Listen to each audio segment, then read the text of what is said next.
Real-time Sovryn is go. Hello, I'm Dr. Brian Sovryn, best known for his roles in Fisting of the North Star, Xanadu You All Night Long, and of course, the tragically unreleased video game sequel, Halo 4 BDSM, in which I played the role of John 69. And if you're watching this on YouTube, you just saw all the poster work for those films. Just kidding, we couldn't show that on YouTube. But what we can talk about on YouTube is what is some of the hottest news in the tech world. Now, it's also in the entertainment world because really these two worlds have become inextricably linked. They are bound at the hip today for varying reasons. We'll probably get into some of that. That being the entertainment world and the tech world, of course. But this is coming out of another linkage with the fast food world. None other than Chick-fil-A. Now, this is getting a lot of attention and a lot of news, and certainly it's part of the reason that I am talking about it, even though I have other takes than I think what I am reading and hearing mostly in response to this. And why is the response to this? And it's a great question to ask, because if McDonald's came out with some kind of streaming service, and hell, they might already have one, if they just came out with some kind of streaming video service, I don't think anybody would really bat an eye. They'd just say, well, of course they would. They're McDonald's. They do everything. And really, it's insane, the things they do. But because this is Chick-fil-A, because this is an openly Christian company, to the point that they don't open their stores on Sunday unless that rule changed somewhere, somehow. I don't know. It might as well. They got the day wrong. Sorry, folks. Jew here. Sabbath is on a Saturday, and you can find it in every language around the world far older than English. But moving on from that. So they may be wrong about which day to worship on. They might be wrong to worship at all. I would say yes. But while they're wrong about that, are they wrong about creating their own streaming service? And this is what a lot of people, again, it seems like such a surprise, to come from a company like Chick-fil-A, who, certainly it's well known. And in fact, it's partly its religious stance is honestly the best marketing it's ever done. And they've had some decently clever marketing, at least somewhat differentiated, to like save the cows, have a chicken or something like that. That's horrible, but okay, whatever. I say save the chickens too, but regardless, well, maybe I don't say save the chickens. You should read the works of Dr. Greger to learn more about the chicken holocaust. Okay, moving on from that.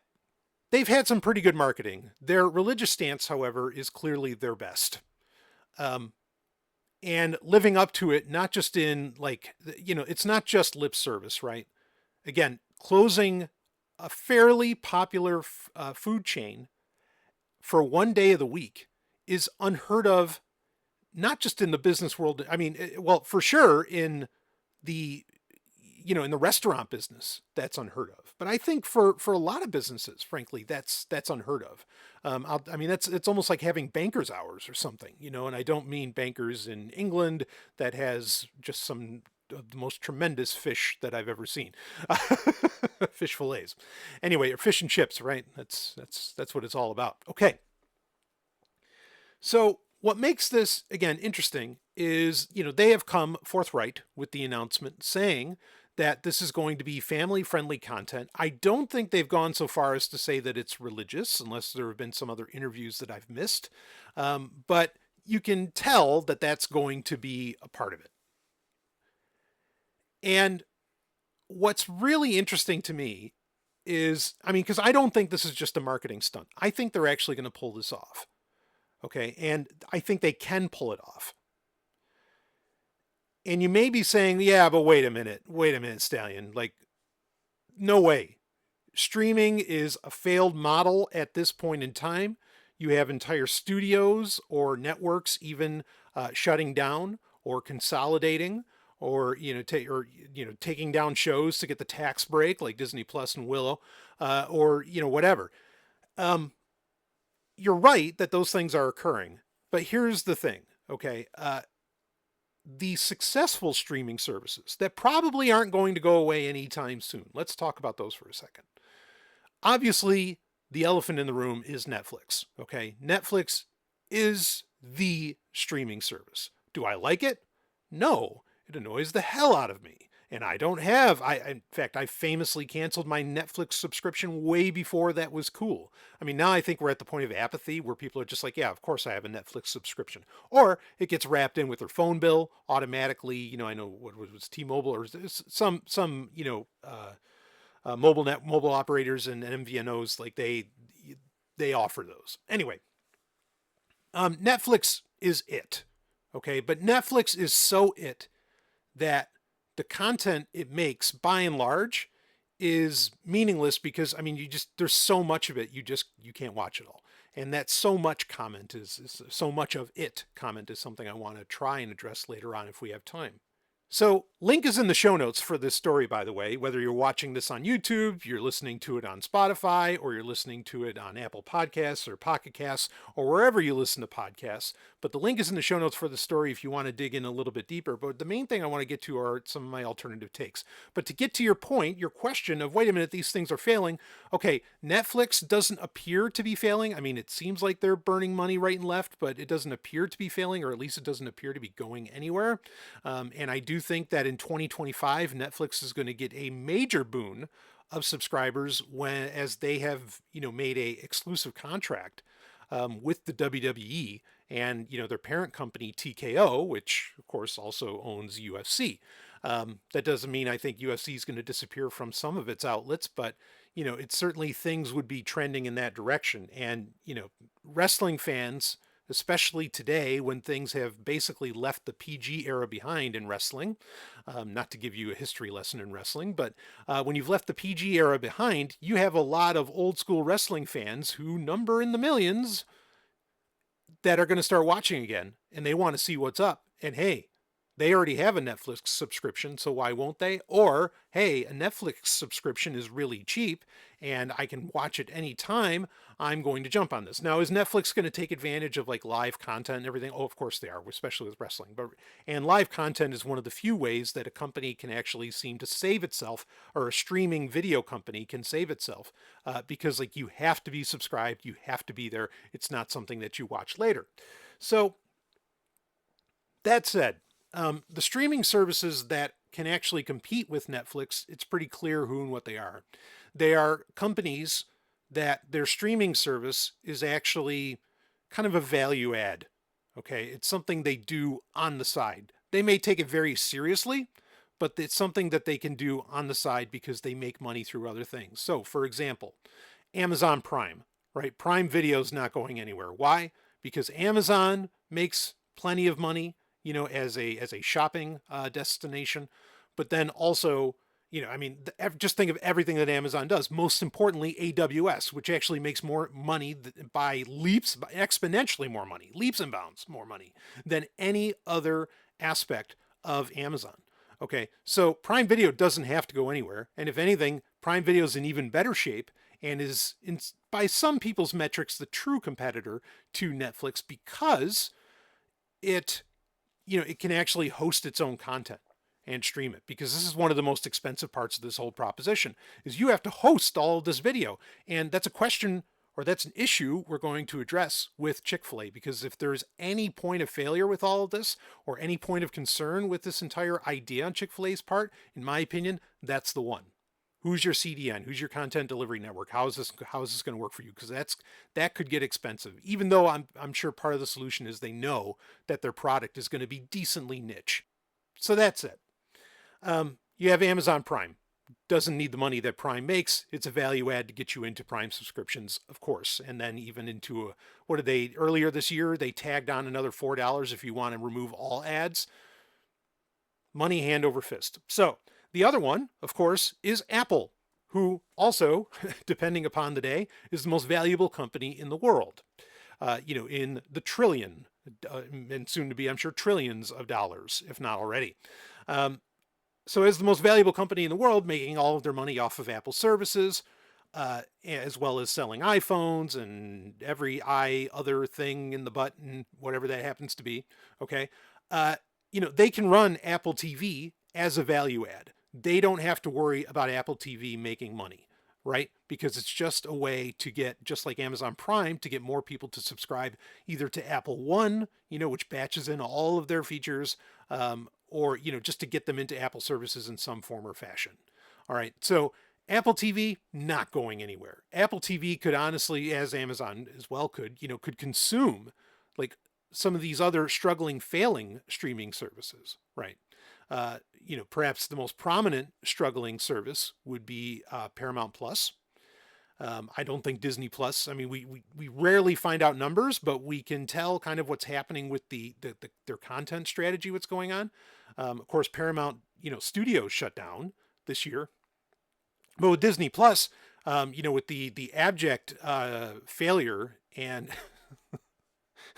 flaming piece of shit that is the Acolyte, that's pointing at things along with, just the lack of confidence that they are removing shows from the network just to get the tax breaks on it. Now, you wouldn't do that if your streaming service was, doing insane money. It's not. Okay. And we could get into Hulu and a bunch of others, and some of them are a little more niche and might be doing okay, but they're also not like these general content providers. And I think Hulu's actually going to be hurting. Well, actually, a lot of that went to Peacock. Peacock's another one where they canceled that Battlestar Galactica show. Why did they cancel it? I mean, we hear rumors that the scripts were very rough and replacing showrunners and whatever else, but ultimately, I think it comes down to it just would have been too expensive to do. And Peacock's not making that money, and especially losing their WWE contract, they're in trouble. So Chick-fil-A is entering this trying time for the entertainment industry. And let's be clear on this. This is a very trying time for the entertainment industry. They're figuring things out as they go. Really. I mean, they don't know what to do. And their best strategy. Okay, we're going into a time, I really want to talk more about Chick-fil-A as well here, because again, they're walking into this environment. But I want to talk about some of the things that I think are really happening in the entertainment industry as well. And for the first time in my life, I've come to the conclusion, and I know I'm not the only one, I've come to the conclusion that movies, as in like a movie, you go and see, whatever, motion pictures that you've experienced for the past 100 years or so. You went to the theater to go see them, or even TV movies that you watched on TV. Take your pick. Knight Rider 2000, kick-ass one like that, or who knows. Okay. But the movie, this, one piece, 2.5 hour, sometimes now 3 hours plus. Of course, that's how movies used to get made. They're all seemingly like 3-hour appointments, and I fucking love them. But anyway, that format, the format that made people like George Lucas, Scorsese, Spielberg, Tarantino, go down the list, okay? Ridley Scott, whoever. The format that made them, I think, is dying. I'm not saying it's going to go away in like the next year, but, in the next maybe 10 years, after, I don't know, James Cameron's Avatar is done, I think this is going to become an exceptionally rare thing, if not obsolete. Now, why do I say that? That might come off as a very shocking statement to you. Why am I saying this? The reason I am saying this is a movie. Okay, so first off, movies aren't exactly, especially even this year, with big hits like Inside Out 2, Deadpool and Wolverine. I mean, Inside Out 2 was actually the number one film so far this year, and it didn't even break $1 billion. I think it did over half. It did over $500 million. It did like 600 million, something like that. But it didn't even break $1 billion. As to where for the past 15 years, there's always been at least one movie, usually more than that, that has broke $1 billion in ticket sales. So we're seeing that decline. Okay, and it's not because of 2020. It is not because of that. That's not what's going on here. What's going on here is, people, of course, I've talked about this sometimes on Sovereign Tech recently, but people don't want to spend, 50 to 100. I mean, and if you have a family, like if you have kids, multiple kids even, going to the movies is, I mean, that's going to cost you what, $200? I mean, even in the cheap seats in the cheap towns, $25 a head. That's might be lowballing it. Hell, it might be 30 now. I don't know. If you're in a big city, you know how much it costs. Some of these tickets are 50, 60, $70 per person. Not even IMAX. That's not sustainable, especially in an economy such as the one we're in 2024. People, it's not a sustainable model to sell tickets at that price. People can't pay it. People aren't going to pay it. I mean, I haven't been to the movies in months because I said the same thing. I'm like, oh, that's enough. Like you can't charge these prices. Like I'm not going to pay for this. And part of the reason I'm willing to go through that is, well, shit. I have a pretty good entertainment system, in the house, and I can buy movies on disc for $20 to $30, depending. I can have everybody come over and see it. I can watch it multiple times, and I have a fine theater system. I mean, there's some movies that, over the years have been made to where you've got to see it in theaters. You have to get shook, by it. I think a lot of war films like that. And I understand that it's not always replicable, but nobody is making films replicable really for the movie theater other than, say like a Christopher Nolan, with Oppenheimer or something like that. Those are the rare occasions. But even then, when he said that he was making it for that, I can tell you as somebody who's watched that movie multiple times on different screen formats, that does not need to be on an IMAX screen. I said that when I first reviewed the movie. It's not necessary. Okay. So there's nobody really, even though people want to bring up Christopher Nolan, no, there's nobody really making films, for the theater environment. Why? Because the studios are like, look, this has got to end up on streaming. Look, this has got to end up here and there. It's going to be on a phone screen. Most people are going to watch it on a phone screen or whatever. And so, they're thinking that way. Even though you have kind of the old stable of directors that are still trying to, push the theater experience as a glamour format. People aren't going for it. And I don't have to put the research up on the screen. I mean, I should use this hand, but it's out there. Okay. So there's that. The other part of it is then, okay, so the primary place that is like seemingly able to make some kind of money, right, is streaming. Okay. And ultimately this all comes down to investors, right? Yeah, sure. Okay. So the theaters were doing really well. We were doing those $1 billion movies and all that for quite a few years now. And a big part of that is, there was this formula of action, explosion, boom, some kind of a story, blah, blah, blah, superhero, something. And, that would do $1 billion. And so investors are like, yeah, keep making that. But I would argue that the writing has gone downhill in a lot of this stuff, and it's become so formulaic and rote, and that's what the investors want from these films, that they become meaningless. And again, even if they're that, you're still running into the situation today where the average device that somebody has can offer a pretty decent experience. Might not be the experience the director envisioned, but it's an experience that lets you that really allows you to feel the content as much as you may want to.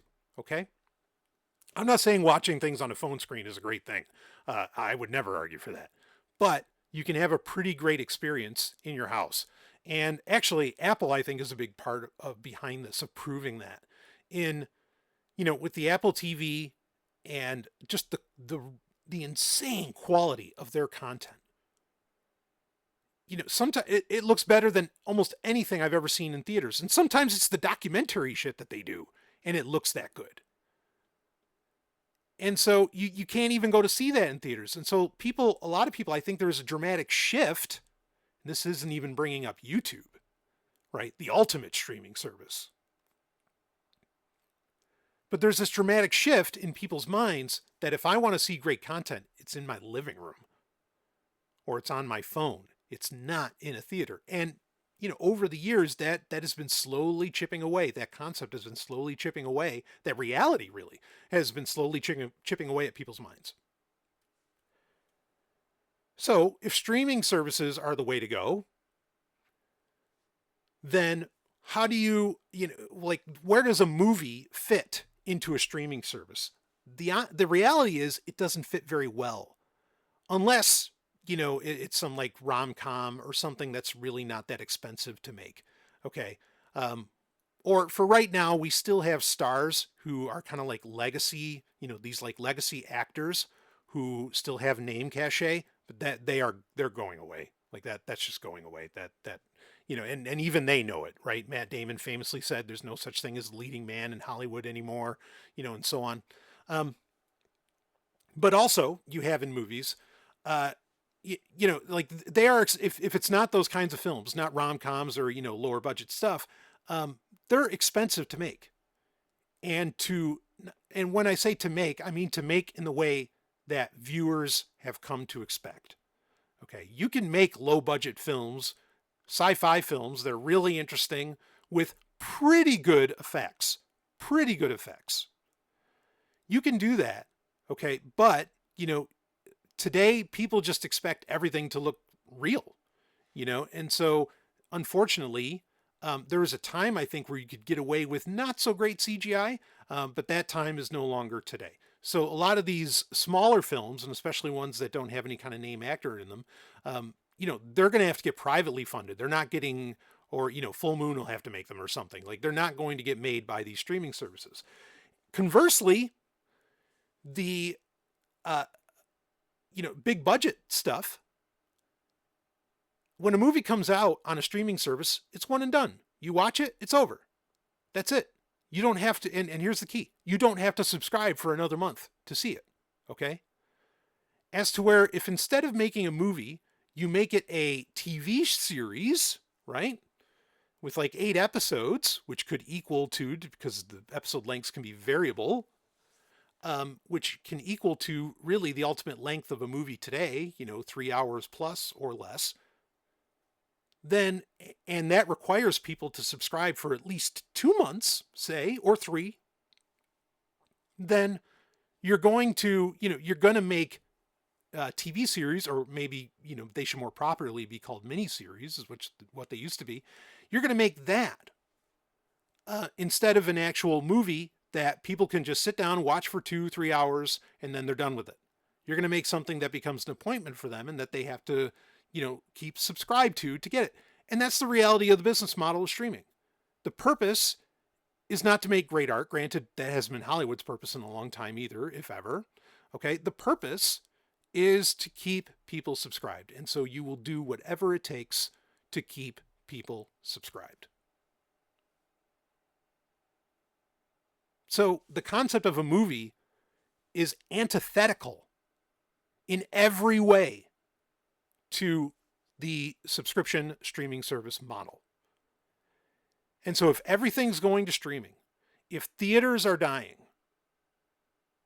then the movie dies with it.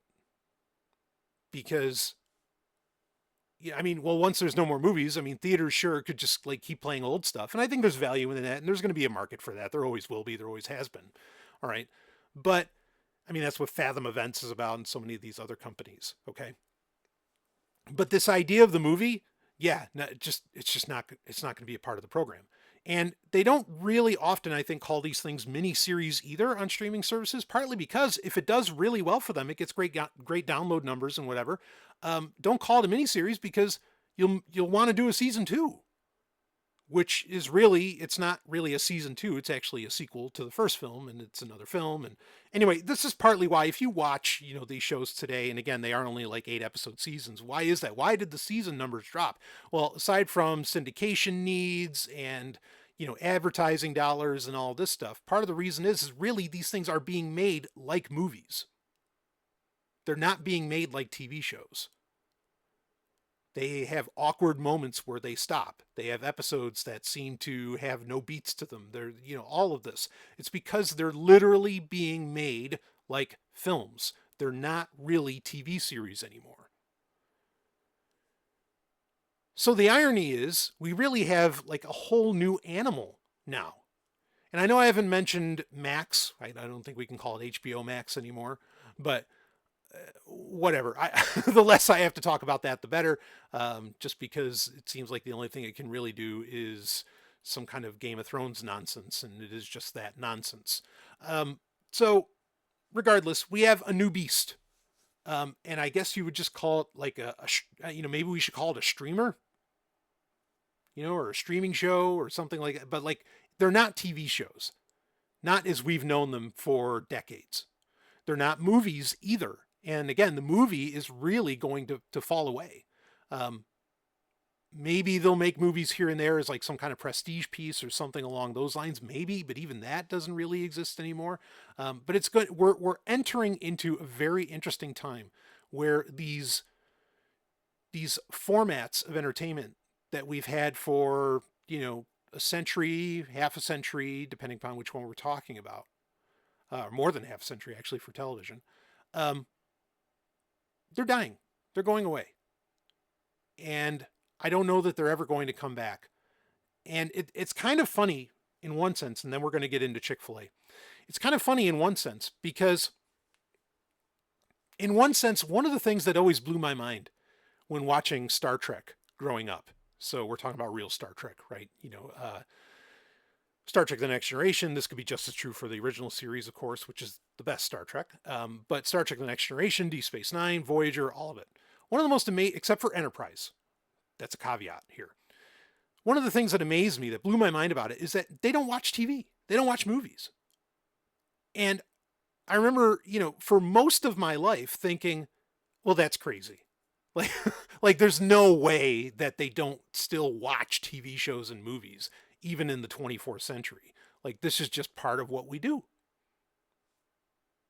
But now, it actually makes all the sense in the world. I feel like Star Trek was wildly prescient in that idea that no, there won't be TV, there won't be movies. Who knows what there will be? There might not, and I mean, they barely even had YouTube. They certainly had a lot of home videos though, so maybe they still had something like that. But anyway, I do think that ended up becoming remarkably prescient of Star Trek as a whole, that these formats don't exist. Now, again, in Enterprise, yes, Trip Tucker would hold a movie night. Yeah, and in Voyager, he had Captain Proton and all that. So, I mean, there were homages to it in a way, but they're not something that was actively being made. Like on the NX-01, they were never watching a movie, like a new movie, right, from the, at that point, it'd be the 22nd century, right, 2158, 2159, and then into 60. So I guess now, like, again, I'm just not surprised by this. This is where we're at. We're entering a time where these, kind of dramatic formats don't exist, and there's some kind of like mishmash. It's like brunch between breakfast and lunch. It's something in the middle. And is that going to eventually fall away? Honestly, I think so as well, because I think that, what was that network? Quibi? I think that was something that was all short form content, but it was supposed to be like a television network, or it was a streaming service, but it was all short form stuff. I think they were way ahead of their time. Like, they were ahead of TikTok in what they were thinking. They were ahead of a lot of this stuff, and we could get into a huge conversation around everything niching down, as in everything just becomes more and more and more niche the more content gets created. And that's something else as well to really talk about, is there's just too much stuff now. I mean, there's too many things. There's too much to read. There's too much to listen to. There's too much to watch. There's too much. It's endless. And you could say, well, yeah, but isn't that a good thing? Well, from one perspective, it's a good thing.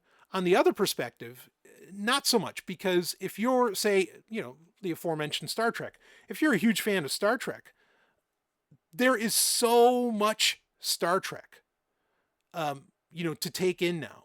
And say you wanted to read it all, like, being into Star Trek could be a job, like a lifetime job, as to where, in the 90s when I was growing up, you could literally read, listen to, comic books, all of it, whatever, watch. You could see all of Star Trek and also read, see, and watch all of Babylon 5, and also see, read, and watch and listen to the soundtrack albums and whatever from Stargate SG-1. You could do it all.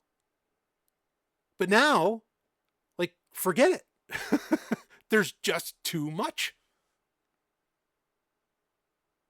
So it's another sign of where, the ability to make money, I think, from artwork has, like, again, we've all become very niched down. Okay. And so you have to appeal to niches, but yes, you'll make money through that, but you can't do, you're not going to make money in the sense of like these big tentpole films and whatever, because people's interests, they want something that appeals more to their niche, not something that appeals to the lowest common denominator. So there's many, many reasons why I think, and again, and others, I know I'm not the only person predicting this, that the motion picture as we understand it, is going to die. It's a format that's just going to fall away. And it's a format that was designed to make money, sure, but ironically, the need to make money is actually what's going to kill it, thanks to streaming services. So where does Chick-fil-A fit into all this? That is the big question here. Well, the reality is, I think they're going to do exceptionally well. Like I said, just on everything niching down, okay? I think there is a niche, and maybe even a growing niche, for what would be called family content and potentially like Christian/religious content.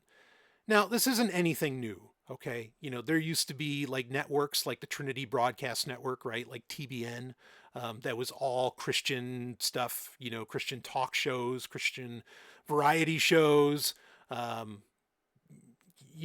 whatever, movies even. Yes, they would make movies. They'd have cartoons, TV shows, everything. Okay. And those would actually do fairly well. And if you don't believe me, look at the people who are on the screen. Holy hell. These people would do fairly well. Also, I mean, you have other, from speaking of niching down, from other Christian denominations like Seventh-day Adventists. I'm sure Mormons were doing the same thing, where they made their own content. They broadcast it over satellite all around the world. Okay, so what Chick-fil-A is doing isn't necessarily anything new. Like, there's nothing surprising about this. And also, it's a model that ultimately already can make some amount of money, right? Because those satellite networks did very well for themselves. TBN did very well for itself. Okay, not that this is going to be, I don't think this is going to be some kind of like televangelist thing. I don't think they're going to be that crude, that open. All right, but I can get an idea of what kind of content they're really going to to end up making. Okay, and like I said, there's a market for it. But that doesn't matter even if there is a market for it, and it doesn't matter if that market is that niche. Why? Because Chick-fil-A makes all the money in the world selling chicken sandwiches.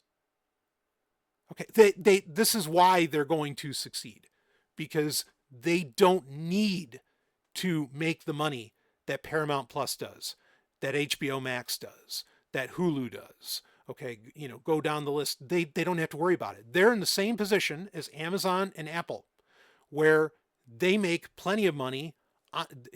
The streaming service is a side project. They make plenty of money elsewhere. So people thinking that, oh, this is going to fail and it's going to be cringe content, if you're anti-Christian or whatever, I think you're dead wrong. Really, I think you're so off base in thinking that. I think they're going to make very good content for their niche. I think that it's going to do exceptionally well, but also I don't think it has to do exceptionally well. Are there going to be some kind of like tax write-offs? Is there a tax play here to be had? Oh, I'm sure there's that as well. Okay. But ultimately, this is them. This is a company, really, this is them doing 21st century missionary work. And if they're really as hardcore Christian as they claim to be, this is like a moral imperative for them. And so they're not going to give this up. And they'll keep doing it. Now, like I said, the only thing is, I don't think most people truly understand how expensive it is to do the things that Netflix does. Okay. I don't think they understand how truly expensive it is. I mean, it's one thing to pay for content. It's a whole other thing to pay for delivering it. And I would argue that at scale, paying for delivering it is far more expensive than the content you make. So just offering it is the real expense. As to where, in the theater world, in the movie business, and as well as in the TV business, it was actually the inverse. The real money, I mean, transmitting TV, other than paying for your licenses and, some other taxes and whatever, that was incredibly inexpensive. And so you could put all of the money into the content. Probably why TV series and, movies and whatever else, and TV movies and miniseries were so fucking amazing. Before the shift to HD. And you can actually see, really, in my opinion, you can see where the model shifted when everything moved over to HD. And the only people making the great content were actually what at the time were, the subscription channels like Stars. And I wouldn't agree with HBO, but I get it, and so on. So my point is, this method of content delivery that is streaming itself is inherently expensive and flawed because of that. But Chick-fil-A has the fortuitousness of not needing to care how expensive that is, not ultimately. So even that, I think that they'll get past. I'm sure that they are going to work with there's actually a very large Christian entertainment industry. Now, right now, it gets out a lot of its content through, some like Christian television or, Christian cable networks, as well as, believe it or not, DVD sales, still a thing. Yes. And it's Christians buying them. Not all, because, man, you should see my physical disc collection. Anyway, so, it's out there, and they're going to partner with these people. And there's going to be, great deals brokered, and this is going to do insane money. And it has nothing to do with, the orange ass hat. Okay, before anybody says that, is there a rise in conservatism and Christianity in general happening right now in the 21st century? Sure, because there's people who believe they're wrong, but they believe that there's a meaning crisis, and they're finding their meaning in the most comfortable thing that they can find nearby them, and usually that's some kind of Christian church or a Bible, a book of 1,000 some odd pages that somehow claims that it can encapsulate the entire truth of the entire fucking universe somehow. Yeah. When people are looking for meaning, they're going to go the path of least resistance, and that is certainly Christianity. So is that happening? Of course it is. Is Chick-fil-A going to pander to that? Why not? Right? Do they need to? Doesn't matter. No, again, the ultimate thing to understand here is that the only companies outside of Netflix that are going to come out of these streaming wars that we're going through right now, the only ones that are going to come out of it alive are the ones who actually don't rely, again, besides Netflix, who don't rely on streaming revenue alone. They're the only ones that are going to pull this off. So we're in for a very interesting 5 to 10 years. I do think that it's going to be incredibly sad to see the cinematic experience and the movie film go away.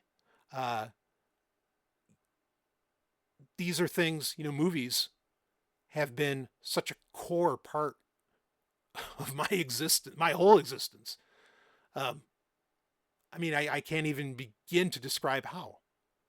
And I know that's true for many of you. Fortunately, we've had thousands, and I mean that, thousands at least. Maybe there's millions of films that have been made, but at the very least, there are thousands of them that are fucking great. And we get to enjoy those over and over again, as long as maybe you keep a local copy of it, whether it's a physical disc or something on your computer, by going to the public library, and you know what I mean by that, then you can enjoy it forever. And I think that's what we're going to have to do. And that's okay. It's like the great poetry, right? The great poetry is always there. Shakespeare's always there. And we can always go back to them and read them over and over and over again. Even though perhaps nothing is made quite like that today. So, as depressing as it may be, in some ways, it's actually kind of hopeful because that just means we don't have to deal with all these goddamn sequels and remakes and whatever other unoriginal nonsense that comes out of the absolutely unoriginal minds in Hollywood. I'll see all of you, on the other side. And if you've got comments, baby, get them in. Get them in on YouTube, right here, right underneath me. Or if you're listening to it on Spotify, get me on the comment section. Let's go. Tell me what you think about it. Tell me why you think the movie isn't going to disappear anytime soon. I want to hear your theories, and maybe I'll respond to them in a future Real-Time Sovryn. But for now, really, I will see you on the other side. Woo!